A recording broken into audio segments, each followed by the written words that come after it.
कोई top 10 stocks हमें आज आप बताइए हमारे निवेशकों को इंडियन मार्केट में अंडर परफॉर्म किया और foreign institution investors to pulling out foreign institution investor बिल्कुल सेफ खेलते हैं। वो आपके डोमेस्टिक इन्वेस्टर्स के इसमें हम उसको फॉल देख सकते थे, बिग फॉल हमें एक्सपेक्ट होता है आने वाले समय के। इस दिवाली से अगले दिवाली तक आप मार्केट को कहाँ जाता हुआ देखते हैं? मिड कैप और स्मॉल कैप बहुत ही अच्छा परफॉर्म कर गई।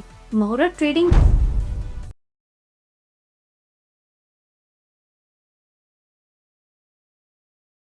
नमस्कार, आपके साथ मैं हूं तेजस्वी और आप देख रहे हैं नॉर्थ स्टार। दीपावली की आप सबको हार्दिक शुभकामनाएं। आज के पॉडकास्ट में हम जानेंगे कि आने वाले समय में शेयर मार्केट में क्या ट्रेंड्स रहने वाले हैं, कौन से वो टॉप 10 स्टॉक्स हैं जिनमें आप निवेश कर सकते हैं और कौन से वो सेक्टर या स्टॉक्स हैं जहां से अब विदाई लेने का समय आ गया है। क्या रहने वाला है रुख मार्केट का, इसी पर हमारी खास बातचीत होगी। दीपावली के इस खास मौके पर आने वाले कुछ महीनों को लेकर या फिर इस दिवाली से लेकर अगले दिवाली तक कौन सी वो खास बातें हैं जिनका आपको ध्यान रखना है जब आप शेयर मार्केट में निवेश कर रहे हो। हमारे साथ हैं Shri Keshav Kumar, founder and CEO financial corridor. आइए रुक करते हैं इस बातचीत का। केशव जी, आपको बहुत बहुत स्वागत है नॉर्थ स्टार में। आपको दिवाली की बहुत सारी शुभकामनाएं। आपको भी मैम बहुत बहुत शुभकामनाएं और बहुत बहुत अच्छा लगा।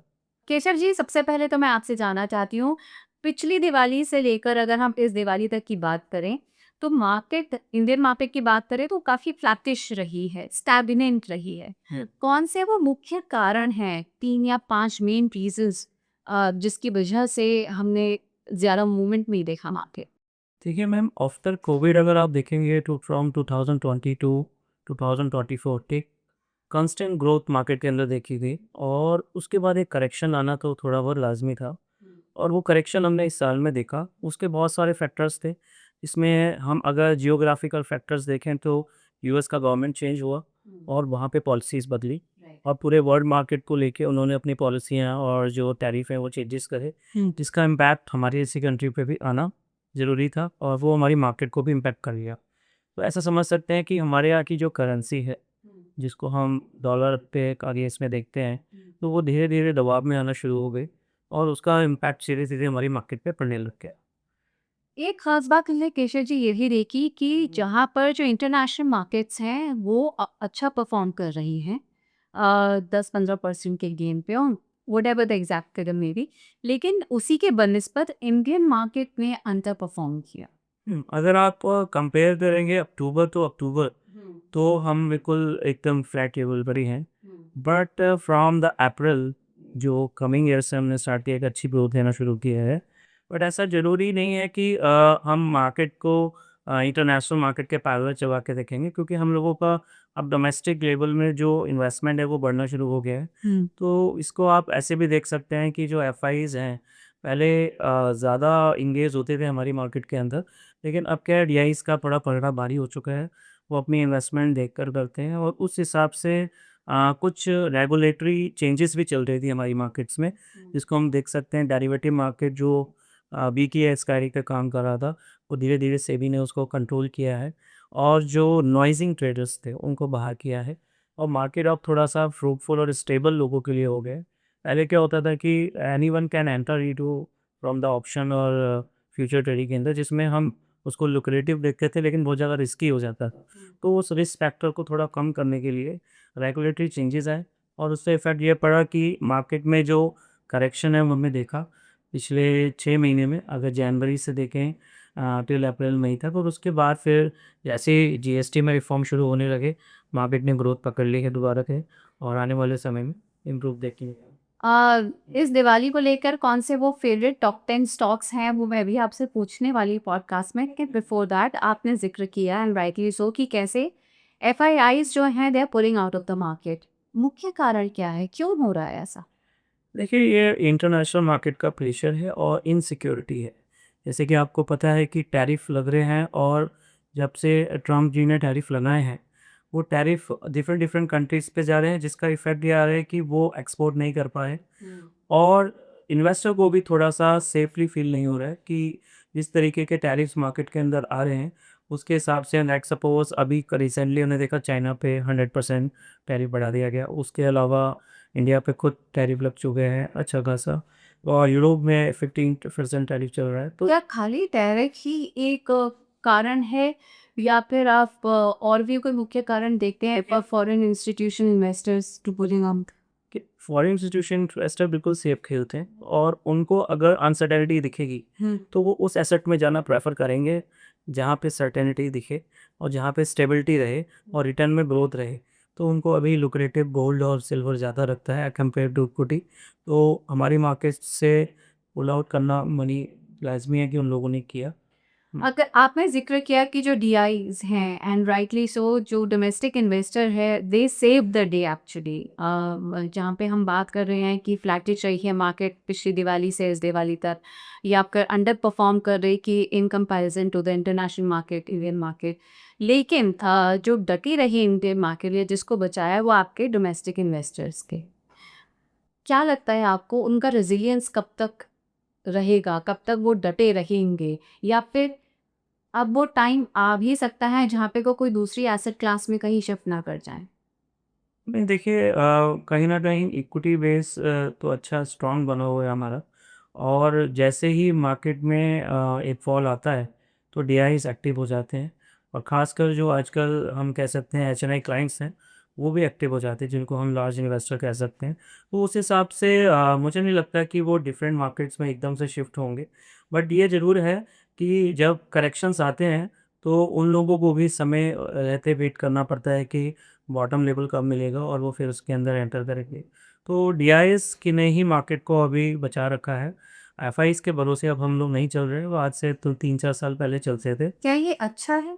बिल्कुल अच्छा है क्योंकि अगर डीआईएस पे मज़बूत है और हमारा स्ट्रॉन्ग पॉइंट मज़बूत है तो इंडियन मनी ही मार्केट के अंदर आ रहा है, जो कि हमें इंटरनेशनल जो रिस्क है वो नहीं पड़ेगा, उसका दबाव हमारे ऊपर नहीं आएगा। जैसे अभी मिस्टर ट्रम्प ने बहुत सारी पॉलिसीज़ चेंज कर दी और बहुत सारी जॉब के लिए हमारे यहाँ पॉलिसीज़ चेंज कर दी। तो वो इफ़ेक्ट हम जो देख रहे हैं वो आने वाले समय में इन्वेस्टमेंट के अंदर तो हमें देखने को कम ही मिल रहा है। अब देख रहे हैं कि 100% टैरिफ के बावजूद भी पूरा वर्ल्ड मार्केट गिरा, इंडियन मार्केट सिर्फ एक दिन गिरा, अगले दिन करेक्ट करके फिर से खड़ा हो गया। तो उसका एक कारण है यही है कि डीआई समझता है इन चीज़ों को कि हमें आने वाले समय में ये एक अपॉर्चुनिटी की तरह लेना चाहिए, ना कि हम इसको रिस्क फैक्टर की तरह डालें। अगर यही एफआईज़ का ज़्यादा रोल होता तो वाक़ई में इसमें हम इसको फॉल देख सकते थे, बिग फॉल हमें एक्सपेक्ट होता आने वाले समय के। इसी के बिल्कुल पैरेलल अगर मैं इंडियन कंपनीज की बात करूं तो लो की प्रॉफिट्स रहे हैं उनके, अ, मतलब हम कहें कि बहुत ही शानदार प्रदर्शन रहा इन द प्रॉफिट मेकिंग, वो नहीं रहा इंडियन कंपनीज का। उसके कारण क्या है?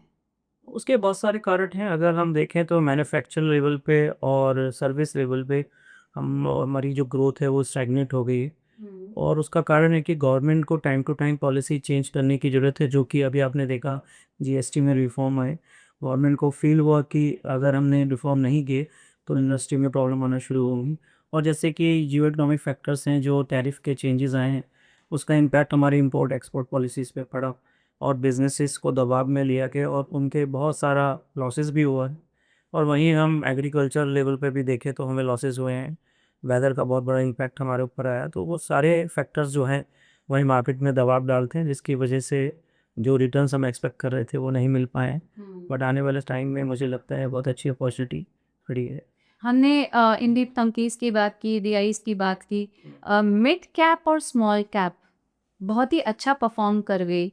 इनफैक्ट कई रिजल्ट्स कुछ शॉकिंग भी थे कुछ कंपनीज के। उसके पीछे आप कारण क्या देखते हैं, और क्या इसे आप एक stable, I won't say trend, but आप इसको एक स्टेबल परफॉर्मेंस के रूप में देखते हैं क्या? मिड कैप और स्मॉल कैप हमेशा से अच्छा परफॉर्म करते हैं अगर मार्केट स्टेबल रहती है। जैसे आपने बोला कि पिछले लास्ट ईयर में मार्केट स्टेबल रही, तो स्टेबल मार्केट में लार्ज कैप परफॉर्म नहीं करेंगे, मिड कैप और स्मॉल कैप ज़्यादा परफॉर्म करेंगे। उसका वैसे भी कारण है वो हाई बीटा स्टॉक्स होते हैं और थोड़ा सा उनका जो कैपेबिलिटी होती है उनका खुद का रिस्क लेने की ज़्यादा होती है, अपने बिजनेस पे बेस्ड होते हैं वो। तो ऐसा लगता है, और ये ऐसा नहीं है कि सिर्फ 2025 में परफॉर्म किए, 22 से लेकर 24 में देख लीजिए, जो हाई रिटर्न्स हैं वो मिड कैप और स्मॉल कैप्स में ही मेरे हैं। बट ये है कि आप थोड़ा सा जिनको हम कह सकते हैं कंपनियां सिर्फ लार्ज पे ही हम बेस नहीं, जैसे मैंने बताया, तो जो इंटरेस्ट है डीआईस का और इन्वेस्टर्स का वो मिड कैप का बढ़ने लगा है। म्यूचुअल फंड इंडस्ट्री भी मिड कैप को अपना पार्ट बनाने लगी है, तो वो रिटर्न हमें लाजमी मिलेगी जरूरी। हम अगर आने वाले टाइम स्पैन की बात करें 3 महीने 6 महीने या फिर इस दिवाली से अगली दिवाली तक आप मार्केट को कहाँ जाता हुआ देखते हैं? आपके क्या एनालिसिस है? देखिए, इसमें मैं एक फैक्टर जोड़ूंगा कि अभी जो वर्ल्ड ट्रेड वॉर चल रहा है उसकी वजह से हम लोगों पे भी इम्पैक्ट आया है, जिसमें डिफरेंट डिफरेंट कंट्रीज़ पे टैरिफ लग रहे हैं। और अभी देखा जाए तो जैसे रिसेंटली चाइना के ऊपर 100% टैरिफ लगाया गया, तो उसका इम्पैक्ट अगर हम देखें तो पूरे वर्ल्ड मार्केट पे आ गया कि भाई चाइना जो लार्जेस्ट एक्सपोर्टर है और वो अब नहीं बेच पाएगा। लेकिन इसको अगर हम अपॉर्चुनिटी के रूप में देखें तो वो जो चाइना के थ्रू वर्कआउट कर रहे थे वो शायद शिफ्ट होकर इंडिया की तरफ आ सकते हैं।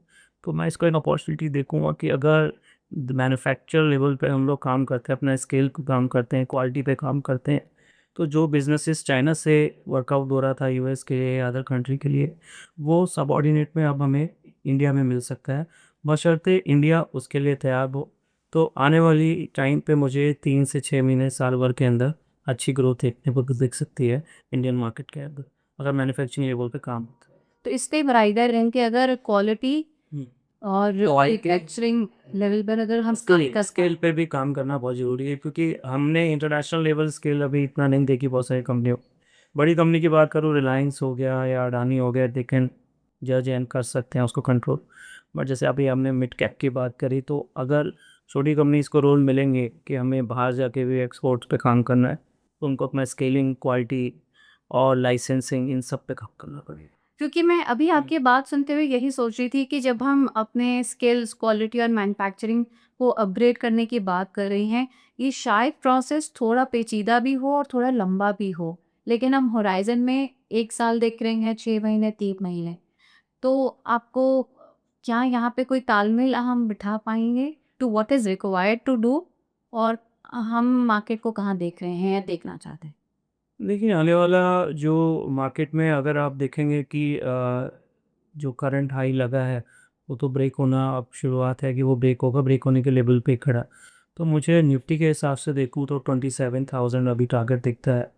और वो उसका कारण ये भी है कि हम उसको अपॉर्चुनिटी देख रहे हैं।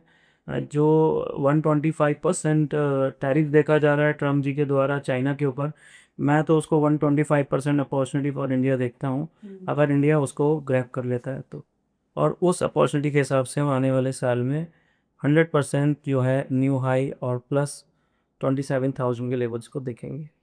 अच्छा, क्या कोई फ़र्क भी आप देख रहे हैं या फिर ये कोई एक अंडरटोन है क्या मार्केट में जहाँ पर हम नई कंपनियों को पुरानी कंपनियों से कंपेयर करना चाहते हैं, जो ज़्यादा डिजिटाइज़ हो गई हैं, ऑनलाइन हो गई हैं, स्मार्ट हो गई हैं in terms of the function, जो नई कंपनियाँ आज के ज़माने की हैं, in comparison to the old companies? Definitely ma'am, technology का बहुत बड़ा चेंजेस आ चुका है। पहले हम सिर्फ डिजिटल बोलते थे, बट अब नई कंपनियां उसका इस्तेमाल कर रही हैं। चाहे आप उसको मार्केटिंग में देख लीजिए, चाहे वो बिज़नेस में देख लीजिए, सॉफ्टवेयर्स के लेवल पर देख लीजिए, तो वो सारी चीज़ें वो अडॉप्ट कर रही हैं। और पुरानी कंपनियों को भी उनसे सीखना चाहिए और अडॉप्ट करना चाहिए। शायद वो अभी भी वही ऑर्थोडॉक्स मेथड्स पे फ़ॉर्म कर रहे हैं और उसके रिज़ल्ट्स जो हैं वो उतने नहीं आ पा रहे जो हमें चाहिए। तो एडॉप्शन इज़ वेरी इम्पोर्टेंट। और जैसे मैंने बोला कि अगर इंटरनेशनल स्केल्स का काम करना है तो हमें टेक्नोलॉजी पे तो जाना ही पड़े। जीएसटी कट जब हुआ तो हमने देखा कि ऑटोमोबाइल सेक्टर और एफएमसीजी सेक्टर, इन दो सेक्टर्स की परफॉर्मेंस को काफ़ी कंपेयर किया गया, जिसके बनिस्बत एक का तो अच्छा दिखा परफॉर्मेंस, लेकिन दूसरा उस जीएसटी कट को, उस फायदे को नहीं उठा पाया। तो इसके पीछे कारण क्या रहा? ऐसा क्यों रहा कि आपके एफएमसीजी बहुत अच्छा, मतलब it's like a good news आने के बाद एफएमसीजी सेक्टर उतना क्यों नहीं उठा in comparison to the automobile sector? बहुत ही इम्पोर्टेंट क्वेश्चन किया आपने। देखिए, एफएमसीजी में बहुत सारे प्रोडक्ट ऐसे थे जो 12% की कैटेगरी में पहले से ही आते थे, तो उनको फिर 5% किया गया। तो उसका एक कारण ये भी होता है कि एकदम से आप जो है उस डिमांड को, प्रॉफिट मार्जिन्स को नहीं सेट कर पाएंगे जो अगर कम लेवल पे हमें लेकर जाना है। तो एफएमसीजी को जब हम मैन्युफैक्चरिंग लेवल पे देखते हैं और या फिर सर्विस लेवल पर देखते हैं, इंटरनली वो लोग मैच नहीं कर पा रहे हैं अपने मार्जिन्स को, जो मुझे फील लगता है।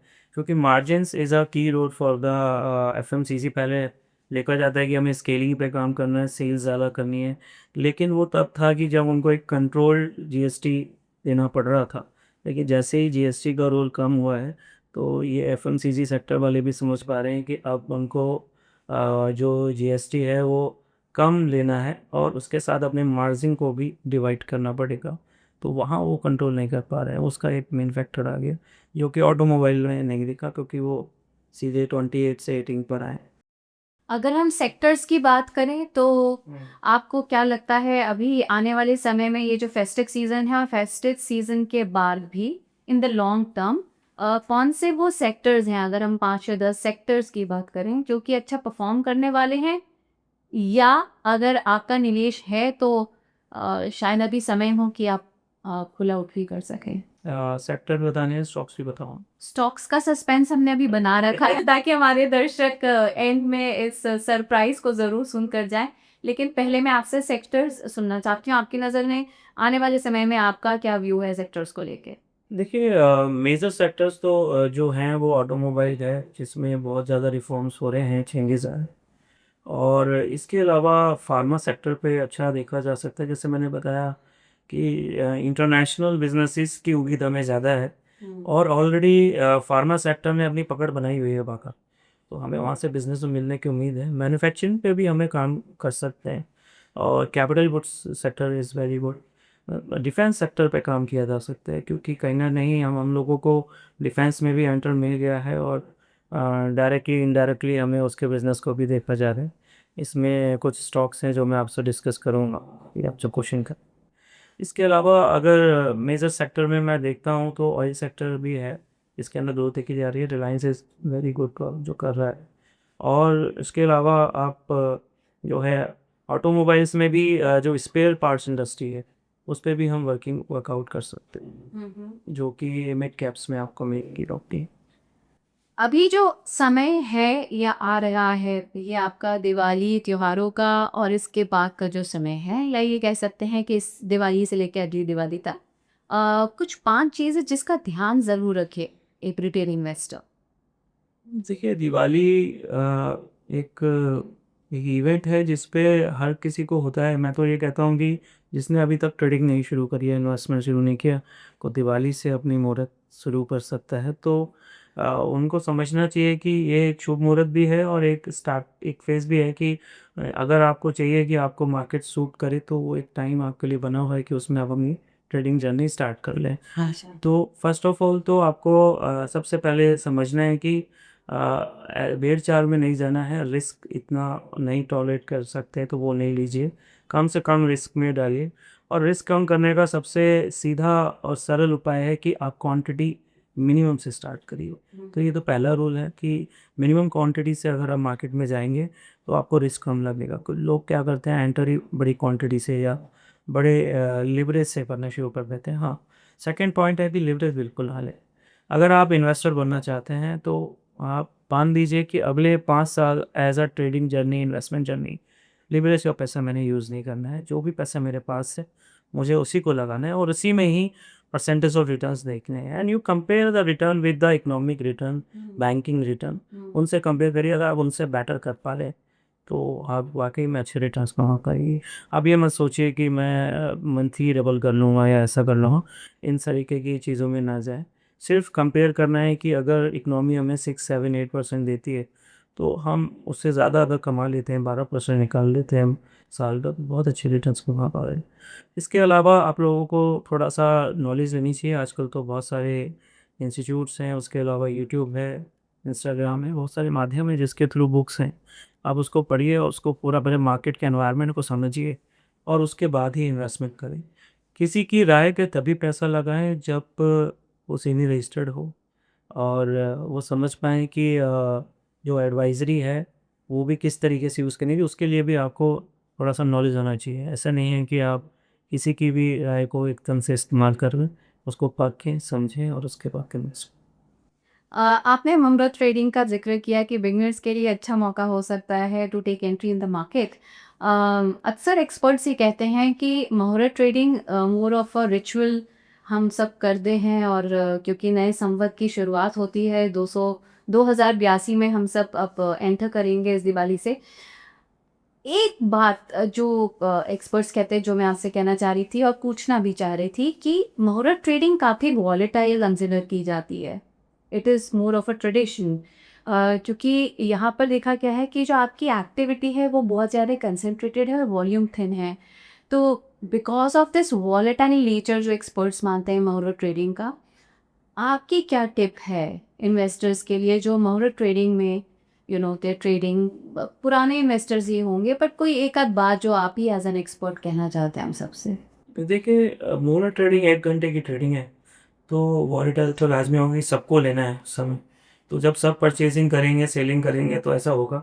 तो mono trading is not for trading, it's just for आपने स्टॉक लिया और होल्ड किया, उसके लिए है। तो अगर आप जस्ट एक इन्वेस्टमेंट करना चाहते हैं, लॉन्ग टर्म के लिए हो या शॉर्ट टर्म के लिए हो, आप उस समय स्टॉक परचेज करिए और होल्ड करके रख दीजिए।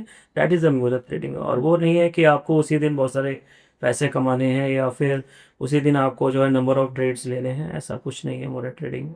तो वॉलेटिलिटी से मत घबराइए, वो तो देखिए कम टाइम में सारे लोगों को ट्रेड करना है, तो वॉलेटिलिटी तो रहेगी, बट स्टॉक चूज करिए और इन्वेस्ट करिए। तो आपका कहने का मतलब है कि आपकी चॉइस जो है वो इन अमाउंट कम हो सकती है, छोटी हो सकती है। डोंट कीप योर हंगर और एपेटाइट बिग, जहाँ तक मुहूर्त ट्रेडिंग की बात है।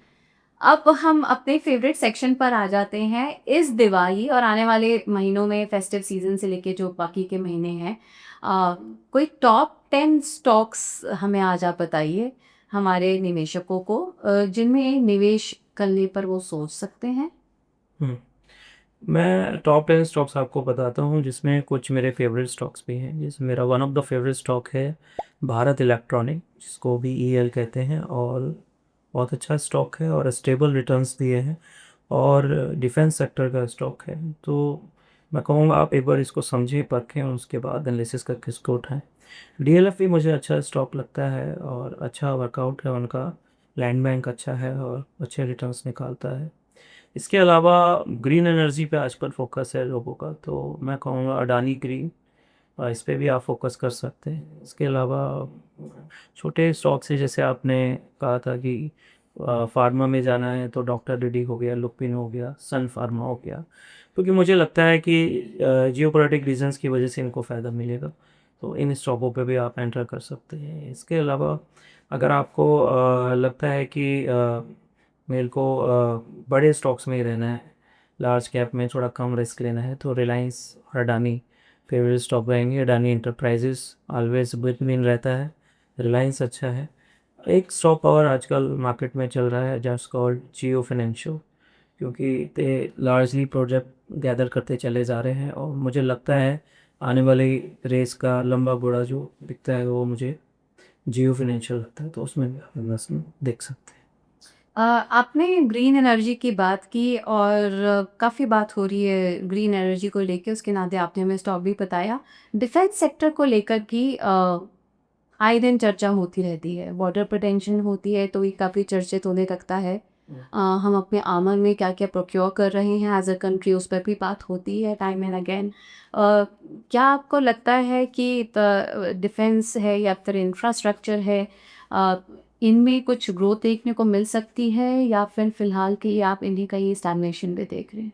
देखिए, डिफेंस लॉन्ग टर्म के लिए अच्छा है, अगर आप डिफेंस सेक्टर में पैसा लगाएं लॉन्ग टर्म के लिए अच्छा है। अगर शॉर्ट टर्म में सोचेंगे कि मेरे को 6 महीने में रिटर्न्स अच्छे मिल जाएं, तो ऐसा नहीं है, क्योंकि उसकी जब चर्चा शुरू होती है या कोई ऐसी प्रॉब्लम्स आती है हमारी दूसरी कंट्रीज़ के साथ, तब जाके हम डिफेंस पे आके करने शुरू करते हैं और वो न्यूज़ में आता है। हाँ। और वो 1 साल अच्छा चलता है, फिर 6 महीने डंप हो जाता है। तो बहुत सारे स्टॉक्स हैं, डेटा पैटर्न हो गया, बीडीएल हो गया, तो लोग उसमें पहले अच्छा रिटर्न्स भी कमाए और फिर फंस गए।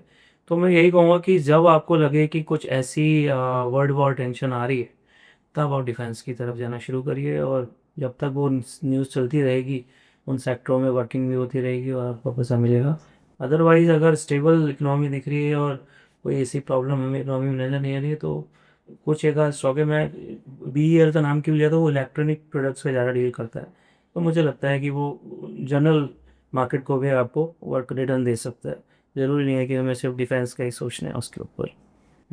अगर मैं आपसे आपने वैसे अपने स्टॉक्स तो हमें बताए इस दिवाली के नाते कि कौन से आपके फेवरेट हैं जो आपको लगता है कि अच्छा परफॉर्म करेंगे।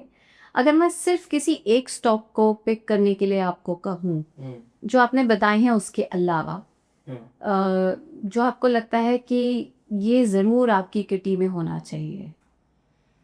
देखिए वैसे तो बहुत सारे स्टॉक्स हैं, लेकिन जैसे अभी डीमर्जर हुआ है टाटा मोटर का, तो वो मुझे अब लग रहा है कि अच्छा रिटर्न्स दे सकता है, और अभी 40% उसमें गिरावट भी आई है। तो टाटा मोटर आपको अपने पोर्टफोलियो में ज़रूर रखना चाहिए, क्योंकि डीमर्जर उनके जो पार्टी हुई है वो उन्होंने अपना कॉमर्शियल व्हीकल्स को अलग कर दिया है और जो उनका प्राइवेट व्हीकल्स उनको अलग कर दिया है।